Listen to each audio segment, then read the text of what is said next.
जो बड़ा खेल है, ये जो पूरी सृष्टि है, जिसको कहते हैं ना, जो बिग बैंग से स्टार्ट हुई, एक धमाका हुआ, बहुत आवाज आई और उससे पूरी ये सृष्टि की रचना बनी है।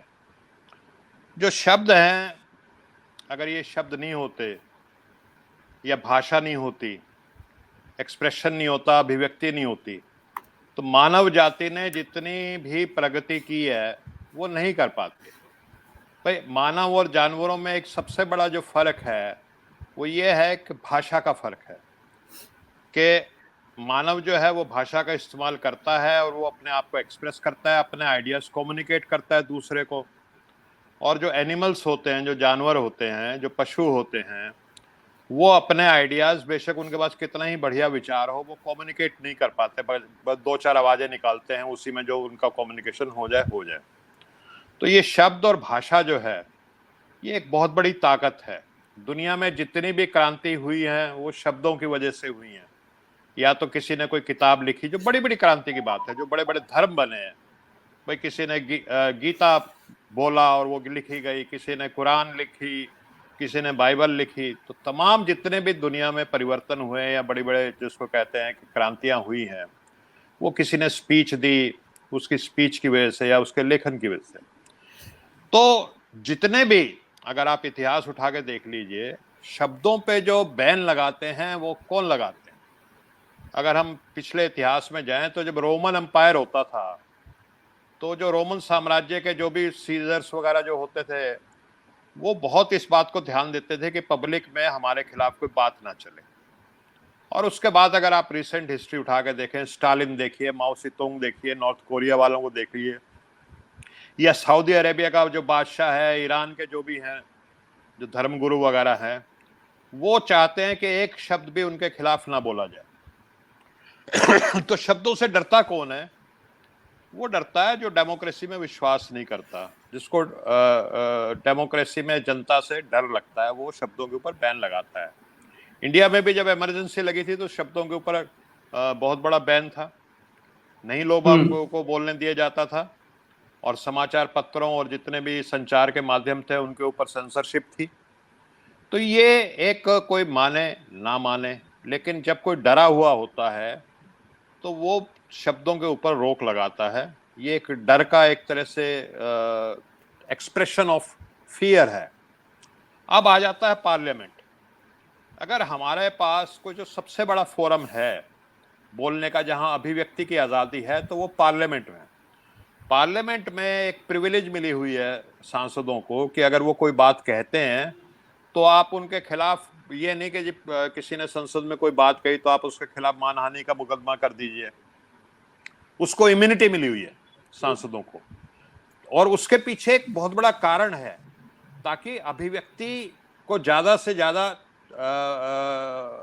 स्वतंत्रता मिले, ज्यादा से ज्यादा अभिव्यक्ति हो, उसी से डेमोक्रेसी और देश जो है वो प्रगति करता है।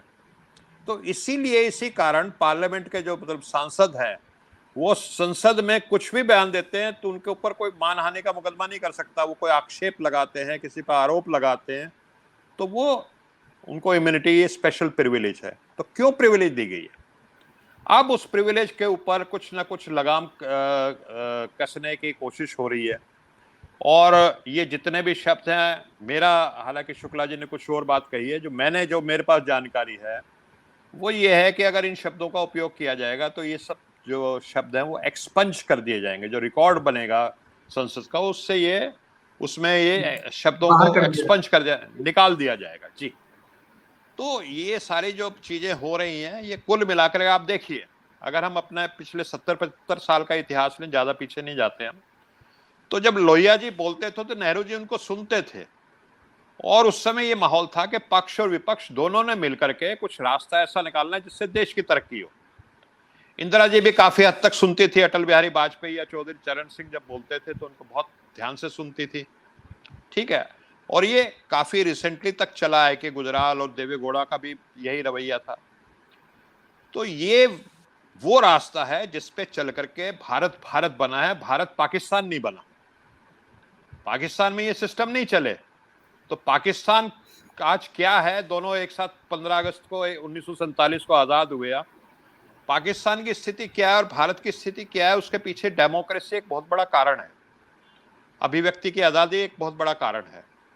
तो मेरा मानना यह है कि इस तरह से जितना भी संवाद को और उस सारी चीजों को जितनी रोक लगाई जाएगी, तो वो हो सकता है फॉर द टाइम बिंग, कुछ समय के लिए वो चीजें आपको लगे कि उससे हमने स्थितियों को संभाल लिया।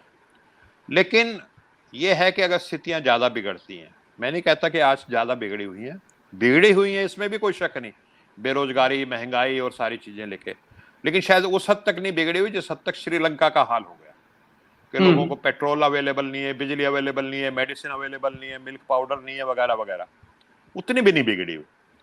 तो कहीं ना कहीं लोगों को लगता है कि हम कहीं अभिव्यक्ति को रोक करके और लोगों में जो एक जिसको कहते हैं कि एक असंतोष की भावना है, वो हो सकता है कि अभी पूरा आक्रोश के लेवल तक ना पहुंचा हो, लेकिन असंतोष तो कहीं ना कहीं है, उसको व्यक्त ना किया जाए। उस पर रोक लगाने के लिए ये सभी जितने भी दुनिया में जो अपने आप को पावरफुल समझते हैं वो लोग करते हैं। लेकिन ये पॉलिटिकल साइंस का एक सिद्धांत है कि power of the people is always greater than people in power.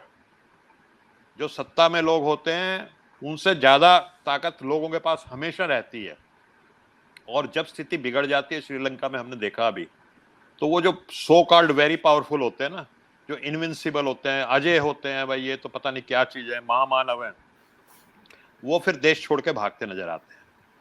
तो मैं समझता हूं कि ये जो भी कदम सरकार ने लिया है वो नहीं होना चाहिए।